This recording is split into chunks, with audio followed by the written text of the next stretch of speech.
Hola a todos, soy la doctora Victoria Massaro y en esta ocasión les traigo un material muy importante, muy interesante también para quienes quieran seguir aprendiendo de los distintos capítulos importantes de la psicología, que tiene que ver con los mecanismos de defensa en psicología y desde la teoría psicoanalítica. En este primer vídeo, que lo voy a llamar parte 1, es decir, mecanismos de defensa en psicología parte 1, me voy a basar en los 10 mecanismos de defensa que fueron desarrollados en la teoría psicoanalítica con el padre del psicoanálisis, que es Sigmund Freud, y que lo continuó y perfeccionó su hija años después, su hija Ana. Antes de hacer una breve presentación del autor del psicoanálisis, un poco sus obras y bueno, empezar ya con el material de los mecanismos de defensa, también aclarar que va a haber un segundo vídeo, parte 2, en donde los mecanismos de defensa ya no van a ser desarrollados dentro de la teoría psicoanalítica, sino como producto de la observación clínica, de la observación directa. Y antes de entrar en detalle, quería desde ya pedirles a todos los suscriptores bueno, que se mantengan conectados al canal. Si les gusta el material, le pueden dar un like, pueden compartirlo a sus conocidos, a gente que le interesen estos temas. Si quieren dejar un comentario, desde ya bienvenido sea también. Dejar alguna pregunta sobre este material o si quieren proponer algún tema, también lo pueden dejar en los comentarios. Y activar la campanita de suscripción para la campanita de notificaciones, perdón, para no perderse de ninguna novedad. Y desde ya también bienvenidos a todos aquellos que se quieran suscribir al canal para permitir que siga creciendo. También aclararles que este tema de mecanismos de defensa va a estar desarrollado en dos de mis sitios de blog. Uno es de WordPress, de todo un poco online, que les dejo el link aquí abajo, y el otro es Hablemos de Psico, que es mi sitio de Google, donde también están publicadas estas entradas. La van a poder encontrar como mecanismos de defensa en psicología. Voy a hacer un solo blog para de alguna manera explayarme en todos ellos, pero para que el vídeo no se me haga tan extenso, separo los que trabajó el psicoanálisis de los que son producto de la observación directa, y de esa manera podemos hacer más ágil también este material. Bueno, entonces, como les decía, Sigmund Freud es el padre del psicoanálisis. Él fue un neurólogo austríaco de mediados del siglo XIX. Las principales obras del psicoanálisis fueron desarrolladas comenzando ya el siglo XX, es decir, desde 1900, pero antes incluso se había destacado por sus trabajos en neurología. De hecho, fue uno de los descubridores de un tipo de agnosia. Con lo cual, digamos, sus aportes tanto en el campo de la neurología como en el campo de la salud mental han sido muy relevantes, muy importantes, y ha tenido muchos seguidores, también detractores, a lo largo del siglo XX. También incluso se siguen digamos, continuando muchas de sus investigaciones en el presente siglo XXI. Y su hija Ana, su hija menor, Ana, continuó la obra de su padre, fue una de las que más de alguna manera continuó esa línea de investigación por él comenzada, y una de ellas fue justamente el tema de los mecanismos de defensa. También quería aclararles que, digamos, para el psicoanálisis nuestra mente está dividida por 3 sistemas psíquicos, cada uno con su lógica. Uno es el observable, que es, digamos, la conciencia. Otro está en un estado intermedio entre el oculto del inconsciente y la conciencia, que es el material, digamos, preconsciente, que todavía no pasó todos los filtros de la conciencia y por ende, digamos, no se puede hacer plenamente visible. Y después tenemos obviamente lo oculto, que es con su lógica propia, digamos, que es el sistema de lo inconsciente. En el inconsciente están todos los deseos más íntimos, las emociones en un estado más caótico, que si pasaran directamente a la conciencia la desarticularían. Es como que podrían generar incluso respuestas desadaptativas. Entonces, por eso, digamos, es importante que estos 3 sistemas se mantengan separados, y para ello existen esos mecanismos de defensa que voy a explicar hoy, que de alguna manera, y especialmente la represión, que es uno de ellos, y es uno de los más trabajados dentro de la teoría psicoanalítica, permiten esa división y esa organización de lo inconsciente, que tiene su lógica propia, separado de la conciencia, y en un estadio intermedio los restos preconscientes, ¿sí? Los restos preconscientes pueden pasar a la conciencia si pasan ciertos filtros, sí, claro que sí, o también pueden contribuir con representaciones psíquicas, de pronto con recuerdos o con restos diurnos, pueden, junto con el material del inconsciente, formar parte del contenido de los sueños. Ustedes saben que el psicoanálisis, digamos, analizaba no solamente síntomas de las neurosis clásicas, sino también se encargaba de analizar el contenido manifiesto de los sueños de sus pacientes, ¿sí? ¿Por qué? Porque en el sueño se abre paso justamente el inconsciente, y era una de las mejores maneras, casi que una vía regia, va a decir el psicoanálisis, van a decir Sigmund Freud, digamos, en el psicoanálisis, era una vía regia al inconsciente, era como para entender su lógica, su funcionamiento. Entonces, como les decía, los mecanismos de defensa sirven para mantener esta funcionalidad que acabo de explicar muy sencillamente, muy brevemente, porque no me quiero extender en este tema. Entonces, tenemos un primer mecanismo de defensa, que es la represión. La represión es un bloqueo justamente que hace la conciencia respecto de todo el material del inconsciente, y especialmente si la persona durante su desarrollo psíquico ha sufrido algún trauma, es decir, alguna situación que fue caótica, fue desbordante para la conciencia, no pudo de alguna manera darle alguna elaboración, o sea, digamos, un procesamiento psíquico a lo ocurrido, las emociones se volvieron caóticas, entonces generaron un trauma que la conciencia, para poder de alguna manera seguir funcionando, la bloqueó y envió, por así decir, ese contenido al inconsciente. Es decir, ese contenido no es que no queda en ninguna parte, sino que queda viviendo, por así decir, perseverando allí en el inconsciente, pero claramente oculto, porque si se reactualizara a la conciencia, volvería a desarticularla, volvería a reactualizar, a abrir la puerta a ese trauma. Entonces la represión sirve más que nada para bloquear recuerdos, emociones, todo lo que digamos represente esa situación traumática y que queda de alguna manera perseverando en el inconsciente, ¿sí? Entonces el paciente, digamos, que ha sufrido ese trauma, va a tener seguramente algún sueño relacionado con el trauma, o va a tener síntomas que para el psicoanálisis los síntomas típicos de las neurosis clásicas vienen a raíz de la represión, porque se forman como una formación de compromiso en ese conflicto, en esa puja persistente entre el inconsciente, que quiere abrirse paso a la conciencia, y la conciencia, que quiere bloquearlo.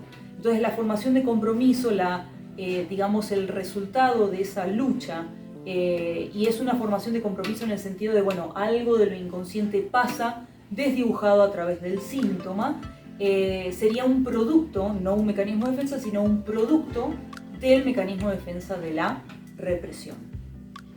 Entonces fíjense que tenemos ya distintos elementos para analizar dentro de la teoría psicoanalítica, que serían los sueños y los síntomas como formaciones de compromiso. Otro de los mecanismos de defensa que tienen que ver con el sueño justamente, son dos de ellos, así ya voy agotando la lista de 10 mecanismos de defensa. Serían estos otros dos, que son condensación y desplazamiento, ¿sí? Condensación y desplazamiento. Desplazamiento es justamente toda esa energía del inconsciente, que el psicoanálisis lo va a llamar pulsión, lo podemos interpretar como un impulso energético, ¿sí? Ese impulso va a ir desplazándose de un objeto a otro. De pronto va a quedar invistiendo un objeto más de tipo simbólico, un objeto onírico, que es el que va a figurar en el contenido del sueño, pero digamos no va a ser el objeto real, ¿sí? Es decir, si yo de alguna manera, yo paciente, siento agresión hacia un familiar cercano, y es una agresión muy fuerte, que la conciencia obviamente no me permite elaborar, es algo intolerable para la conciencia, queda en el inconsciente esa agresión, pero no va ni siquiera a pasar a ese objeto, que sería mi familiar, sino que va a pasar a otro que puede ser una persona menos cercana o menos importante o menos crítica, como puede ser, no sé, estoy agrediendo en el sueño a un vecino, pero en realidad el verdadero objeto de esa agresión es un familiar directo. Entonces ahí tenemos un caso de desplazamiento. Y la condensación tiene que ver con investir, o mejor dicho, tomar rasgos de distintos objetos, algunos reales, otros desdibujados, y van a confluir, por así decir, en un mismo objeto simbólico. Por ejemplo, cuando uno sueña que, no sé, mi perro me miraba y me sacaba los dientes, pero en realidad tenía los ojos de mi tío. Entonces, digamos, no es mi perro, no es mi tío, es como un simbolismo, un objeto onírico que de alguna manera está condensando energías, rasgos, características de diferentes objetos en uno mismo. O también esto de yo estoy en una situación adulta, pero el escenario es de mi pequeña infancia, ¿sí? Por ejemplo, no sé, la casa de mis padres cuando era pequeña, pero estoy discutiendo con mi pareja adulta, por ejemplo. Entonces, esas formas de desdibujar un contenido real, incluso un resto psíquico preconsciente, es decir, algo que quedó digamos, dando vueltas de la vigilia, no se terminó de procesar o no terminó de pasar a la conciencia, pero quedó ahí en estado latente, puede después formar, darle como una apariencia de realidad al contenido del sueño, pero en el inconsciente estos mecanismos de desplazamiento y condensación terminan de desdibujar y de hacer más simbólica la situación y los objetos oníricos. Ya entonces tenemos 3 mecanismos de defensa, son 10 en total los que trabajaron dentro de la teoría psicoanalítica. Antes de seguir desarrollándolos, quiero aclarar también algo muy importante que tiene que ver con el común denominador de todos estos mecanismos de defensa que desarrolló la teoría psicoanalítica y que tiene que ver con que son inconscientes. Es decir, nosotros, los seres humanos, no somos conscientes de que estamos implementando estos mecanismos de defensa. No somos conscientes que estamos reprimiendo, no somos conscientes que se está formando un síntoma, no somos conscientes ni siquiera sobre qué material psíquico recae la represión, ¿sí? Entonces eso es muy importante para entender el funcionamiento de ellos y por qué las personas no alcanzan a lo mejor a pesquisar, bueno, esto se debe a esta forma de funcionar de mi psiquis. Entonces un poco esta intelección que les brindo es para que de alguna manera los perciban desde ese punto de vista, lo entiendan desde ese punto de vista. Son diferentes a los 12 mecanismos de defensa o estrategias defensivas que voy a desarrollar en el vídeo parte 2 sobre este tema, porque justamente esos otros 12 tienen el común denominador de tratarse de estrategias defensivas más de tipo conscientes, es decir, que nosotros sí podemos dar cuenta de ellas, que las hemos implementado, incluso algunos son habilidades que podemos desarrollar para defendernos mejor, para adaptarnos mejor al ambiente y requieren incluso de cierta madurez emocional, a diferencia a lo mejor de la represión, de la condensación o el desplazamiento o los otros mecanismos que voy a presentar ahora en este vídeo parte 1, que tienen esa característica de ser inconscientes, pero también de que muchos de ellos incluso son hasta rudimentarios, primitivos, y se fueron implementando, sin ser conscientes de ellos, se fueron implementando incluso desde las primeras etapas de nuestro desarrollo psíquico. Otro de los mecanismos es la negación, hablando de los justamente mecanismos más rudimentarios que desarrolló el psicoanálisis. La negación es bastante primitiva, ¿sí? Es un mecanismo bastante ineficiente inclusive, pero bueno, es un poco el recurso del cual echa a mano nuestra psiquis para seguir funcionando, como les decía antes, con esa organización. La negación lo que hace es justo en torno al trauma, es decir, todo lo que tenga que ver con el trauma, como les decía, recuerdos, emociones, ¿sí? Todo lo que, las sensaciones, todo lo que se haya suscitado a raíz de esa situación traumática, con el mecanismo de la negación, que es otro mecanismo de defensa, lo reprimido, es decir, todo lo relacionado con el trauma, no va a quedar perseverando en el inconsciente. Va a ser más drástica la medida, es decir, no es que lo vamos a bloquear solamente con la represión, sino que no va a quedar tampoco dando vueltas por ahí en el inconsciente porque el trauma realmente ha sido demasiado fuerte o ha sido en una etapa demasiado temprana en el desarrollo psíquico de la persona, con bastante inmadurez emocional por aquel entonces cuando ocurrió el trauma. Y entonces la negación lo que va a hacer es todo lo reprimido va a caer en el olvido. Es decir, que la persona, el paciente, ya en su vida adulta, si va a la terapia e intenta recuperar algo de esa situación traumática, que explicaría a lo mejor muchos de sus síntomas, no es capaz de recordarlo. Es decir, va a haber lagunas, va a haber flashes, va a haber imágenes difusas, va a haber sueños que no va a entender por qué sueña con esos contenidos o por qué tiene, por ejemplo, sueños de angustia, por qué se levanta, digamos, como con angustia, con mucha angustia. Son situaciones que no parecen conectadas de la realidad, pero nos están queriendo decir algo, es decir, nos están dando un indicio, el síntoma es un indicio, nos está dando un indicio de que efectivamente algo está sin resolver y muy probablemente se trate de un trauma. Entonces, la negación lo que hace es, directamente no es que bloqueamos junto con la represión el contenido del trauma, sino que también cae bajo el olvido, ¿sí? De todas maneras, este contenido va a abrirse paso de alguna manera, como les decía antes, a través de los síntomas, va a querer dar sus señales de existencia, de que hoy, oye, aquí estoy y necesito elaboración, necesito que me analicen, necesito que hagan un tratamiento de este material que obviamente me está perturbando, me está generando probablemente también angustia o me está generando incluso miedos que no puedo explicar, ¿sí? Es decir, que me está revolviendo un poquito las emociones, pero no alcanzo a entender por qué se está dando de esta manera o por qué se está manifestando de esta manera. Entonces, la negación lo que hace es eso, justamente provocar que exista olvido respecto del trauma. ¿Qué pasa si la persona ya en su vida adulta de alguna manera se encuentra con alguna situación que le reactualiza el primer trauma o incluso vuelve a vivir un segundo trauma? Ahí sobreviene entonces otro mecanismo, porque créanme que la memoria igualmente sigue estando, es decir, puede que no sea la memoria episódica que todos conocemos y de la que podemos echar mano para acordarnos de qué pasó en tal y tal época de nuestras vidas.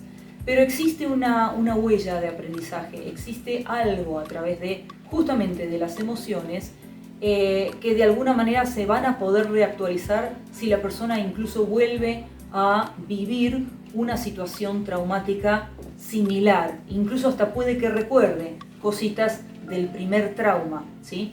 Sobreviene entonces otro mecanismo de defensa, desarrollado por el psicoanálisis, que se llama regresión. Y la regresión es básicamente involucionar nuestro psiquismo e incluso nuestra forma de comportarnos frente a los demás, o sea, la forma en que nos estamos comportando con nuestro entorno, va a significar que regresemos, que involucionemos hacia una etapa de nuestro desarrollo todavía más inmaduro, pero con la característica de que en esa etapa a la cual estamos regresando no nos sentíamos indefensos, no teníamos insatisfechas nuestras necesidades psíquicas, emocionales, vivíamos mucho más tranquilamente, más protegidos, no sentíamos miedo, ¿sí? Entonces, por ejemplo, una persona adulta podría decir, bueno, confesar en la terapia, no puedo dormir si no es con la luz encendida, o digamos, a veces tengo sueños de angustia y hasta termino orinando la cama. Entonces uno dice, bueno, pero orinabas cuando estabas en tu primera infancia, o dormir en posición fetal. Son todos comportamientos obviamente involuntarios. La persona no lo está haciendo a propósito, no lo está haciendo adrede, y me estarían dando cuenta, como no son precisamente comportamientos muy adultos que digamos, me estarían dando cuenta de que allí estaría operando la regresión, es decir, que la persona ha regresado, ha involucionado y ha tenido comportamientos incluso infantiles en su vida adulta porque algo del primer trauma se conectó tal vez más recientemente en su vida ya adulta, ¿sí? Entonces la regresión incluso puede generar bastante caos porque sí genera inmediatamente respuestas o comportamientos, digamos, desadaptativos, ¿sí? Una persona adulta no puede dormir en posición fetal, por así decir, ¿sí? Sin embargo, en la posición fetal hay una huella anémica, es decir, un aprendizaje de que en esa época de nuestra vida estábamos protegidos, estábamos cobijados, ¿sí? Incluso estábamos dentro del seno materno, es decir, nos recuerda una situación en donde no había indefensión y no había agresión y no había angustia, ¿sí? Entonces por eso digamos la regresión. Otro de los mecanismos tiene que ver, bastante rudimentario también, tiene que ver con la proyección. Yo proyecto hacia otra persona algo que es propio y por lo general eso que proyecto es algo negativo. Es decir, si yo soy agresiva per se, es decir que, no sé, por la forma en que me criaron, también puede ser por alguna cuestión genética, pero mi conciencia considera que es insoportable o incluso me puede generar varios problemas con el entorno, ser así. Entonces, en la proyección, nuevamente inconscientemente, estoy atribuyendo la agresión hacia mí proviniendo de otra persona, pero en realidad la que tiene deseos de agredir a la otra persona soy yo, ¿sí? Entonces es como cambiar de responsable, ¿sí? O sea, como diciendo, no, esto no es mío, no me gusta, y entonces te lo atribuyo a ti, ¿sí? De hecho, yo desarrollé este tema a través de los señalamientos, pero ya estamos hablando de la vida adulta, estamos hablando de una estrategia defensiva que no es inconsciente y que tiene que ver con los señalamientos, atribución de algo propio. Lo pueden consultar de nuevo en Hablemos de Psico y en De Todo Un Poco Online de WordPress, que son mis dos sitios blogs, y pueden consultar la entrada como señalamientos, los señalamientos, una atribución de algo propio, ¿sí? Donde desarrollo justamente este tema y que en la base lo que está teniendo es un mecanismo defensivo similar al de la proyección. Es decir, yo proyecto algo propio que no me gusta, que no me place y se lo atribuyo a otra persona, ¿sí? Es como cuando yo en mi vida adulta digo, tú eres envidiosa y en realidad la envidiosa soy yo. Tú eres chismosa y en realidad la que se la pasa repartiendo comentarios por ahí para desacreditar a los demás soy yo. Es decir, atribuyo todo lo que no me conviene que quede asimilado en mí o asociado a mi persona o a mi imagen en público, ¿sí? Bien, después tenemos sublimación. La sublimación, este mecanismo a mí me gusta mucho porque ya es un poquito más efectivo, no es tan rudimentario, sí requiere algo de madurez emocional y tiene que ver con las personas, incluso ya en su vida adulta, que son muy creativas y como resultado, no sé, si es un artista plástico, hace una pintura, pinta, no sé, una escena de la Divina Comedia, por ejemplo, que es un caos, que básicamente está remitiendo al infierno, que tiene personajes monstruosos, que tiene situaciones o tramas caóticas. Si eso la persona, el artista plástico, lo expresara directamente a la realidad, generaría inmediatamente un caos con su entorno y generaría también comportamientos desadaptativos.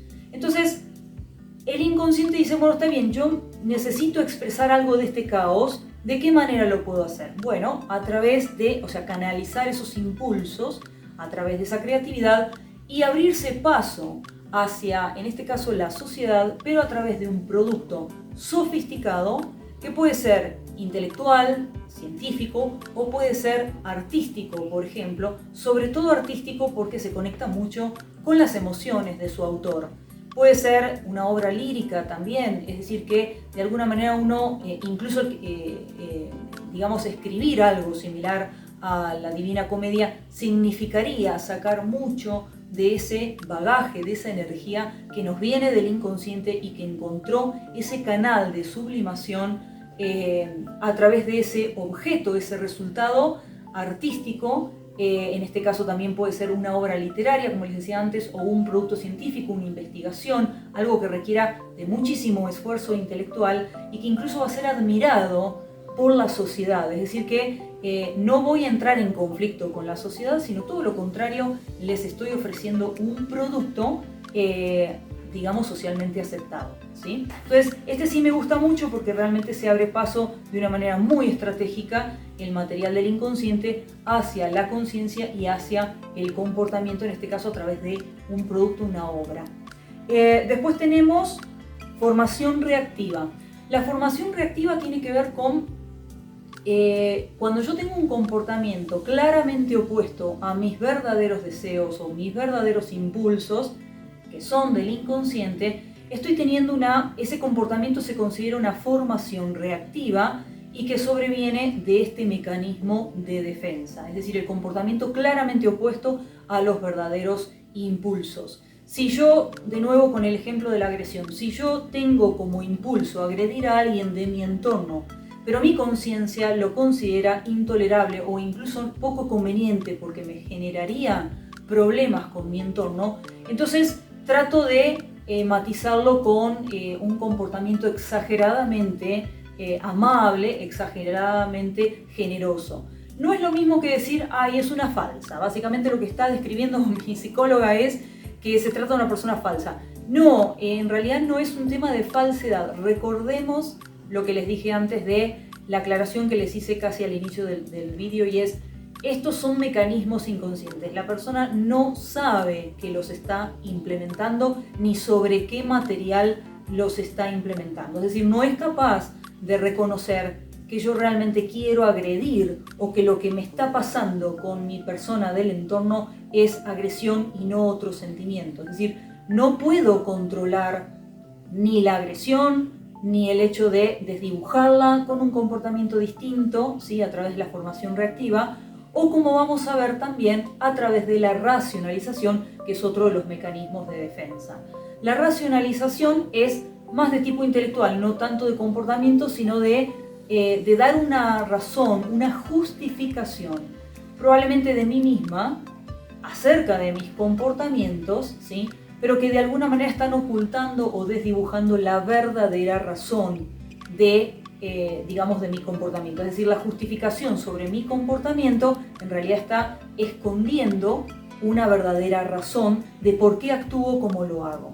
La verdadera razón permanece inconsciente y de esa manera tenemos también, digamos, un comportamiento, en este caso a través de la racionalización, un comportamiento desdibujado que se puede abrir paso a la conciencia, ¿sí? Aislamiento, creo que ya es la última que me va quedando. Sí, aislamiento, me hice digamos, las notitas porque son varios y para no olvidarme de ninguno, y que efectivamente ustedes tengan la descripción de exactamente 10 mecanismos de defensa. El aislamiento tiene que ver con la separación entre los recuerdos y las emociones. Como las emociones son caóticas y son insoportables para la conciencia y no pueden pasar directamente, entonces hago como una separación entre los recuerdos y las emociones. Las emociones quedan ocultas, los recuerdos pueden pasar porque en definitiva no me están suscitando, cuando pasaron a la conciencia, sentimientos o emociones de los cuales yo podría claramente horrorizarme. Esto pasa, por ejemplo, lo van a entender perfecto con este ejemplo, y ya voy cerrando el vídeo de esta primera parte. Cuando un paciente viene a la consulta y me cuenta atrocidades, verdaderas atrocidades, que ha pasado durante su crianza, durante su infancia, su adolescencia, digamos en el seno familiar, pero lo cuenta como si me estuviera diciendo fui a comprar un sachet de leche al mercado, ¿sí? O sea, como si fuera una nimiedad, como si fuera una cotidianeidad, pero está recordando algo de su pasado, de su crianza, y que es verdaderamente atroz, y que obviamente es contenido, es material para el análisis, y lo está contando totalmente desafectivizado, es decir, sin inmutarse, sin afectarse, sin mostrar, digamos, las emociones que deberían estar suscitándole esos recuerdos, ahí tenemos un caso de aislamiento. Es decir, ahí estuvo operando, obviamente, sin darse cuenta, este mecanismo de defensa, y ya el último de esta primera lista, que se llama aislamiento y que, digamos, tiene esta funcionalidad de separar los recuerdos. Los recuerdos sí pasan a la conciencia, sí recuerda a diferencia de la negación, pero lo recuerda sin ningún tipo de sentimiento concomitante, ¿sí? También aclarar que es difícil que pueda recordar claramente el trauma. Si un paciente recuerda su trauma claramente, es probable que me esté fabricando todo lo que me está contando, ¿sí? Porque hay cosas que simplemente no se pueden disimular y justamente el inconsciente no es muy discreto, que digamos. Por eso, digamos, o sea, el psicoanálisis ha revelado muchas cosas que los mismos pacientes después terminaban horrorizándose, es decir, no siempre obtuvo la bienvenida de sus intelecciones y de sus interpretaciones, porque justamente, digamos, darle al paciente, hacerle una devolución, una interpretación acerca de una situación realmente traumática, pero que no la está contando con los verdaderos sentimientos que debería tener suscitado, es probable que también se sorprenda para mal nuestro paciente, se ofenda inclusive, o de alguna manera sí le sirva como para, con otro material, digamos, de interpretación, poder empezar a elaborar aquello que le ha ocurrido, ¿sí?